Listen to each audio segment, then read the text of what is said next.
આજકાલ તો દરેક ઘરનો આ એક જ પ્રશ્ન હોય છે કે આજે જમવામાં કયું શાક બનાવવું, અને ક્યારેક ઘરમાં શાકભાજી ના હોય તો ક્યારેક પૂરતો સમય ના હોય, તો આજે એના માટે હું તમારી સાથે શેર કરીશ કોઈ પણ શાકભાજી વગરનું ફક્ત 2 મિનિટમાં બનતું એકદમ ટેસ્ટી ચટાકેદાર નવું શાક। રેસીપી જોઈતા પહેલાં મારી ચેનલ ઉપર નવા હોય તો નીચે આપેલા રેડ બટન ઉપર ક્લિક કરી અને ચેનલને જરૂરથી સબસ્ક્રાઈબ કરજો।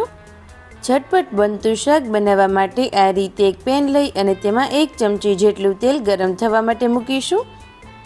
હવે વઘાર માટે 1 ચમચી જેટલી લસણની ચટણી એડ કરીએ, 1 ચમચી જેટલું ખમણેલું આદું, થોડા ફ્રેશ લીમડાના પાન, 1 તમાલપત્ર અને લાલ સૂકું મરચું એડ કરીશું।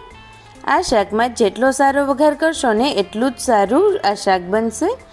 હવે 1 ચમચી જેટલું આખું જીરું અને અડધી ચમચી જેટલી રાઈ એડ કરી અને વઘાર તૈયાર કરીએ।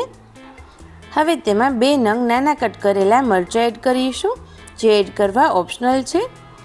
વઘાર સરસ રીતે તૈયાર થઈ જઈને ત્યારબાદ તેમાં 1 કપ જેટલું પાણી એડ કરીશું અને પાણીને એકદમ સરસ રીતે મિક્સ કરી દઈએ। હવે આપણે તેમાં મસાલા એડ કરીએ।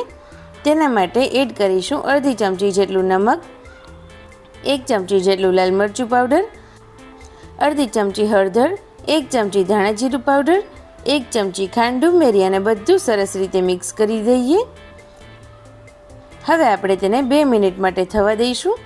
પાણી સરસ રીતે ઉકળવા લાગે ને ત્યારબાદ હવે આ શાક બનાવવાની આપણે મેઇન સામગ્રી એડ કરીશું, એ છે આ ચવાણું। હવે બધું જ ચવાણું સરસ રીતે આપણે એડ કરી અને તેને મિક્સ કરી દઈએ। તેને લગભગ 1 મિનિટ માટે થવા દઈશું। આ રીતે 1 મિનિટ પછી તમે જોઈ શકો છો એકદમ સરસ એવું ચવાણાનું શાક બની અને તૈયાર થઈ ગયું છે। આ શાકને આપણે ગરમા ગરમ સર્વ કરીએ। બનાવવામાં જેટલું જ ઇઝી છે ને એટલું જ ખાવામાં ટેસ્ટી લાગશે। તો જો તમે ક્યારેય આ રીતે ચવાણાનું શાક ના બનાવ્યું હોય ને તો મારો વિડીયો જોઈ અને ઘરે જરૂરથી ટ્રાય કરજો। અને આ વિડીયોને લાઈક, શેર અને ચેનલને સબસ્ક્રાઈબ કરવાનું બિલકુલ ના ભૂલતા। Thank you.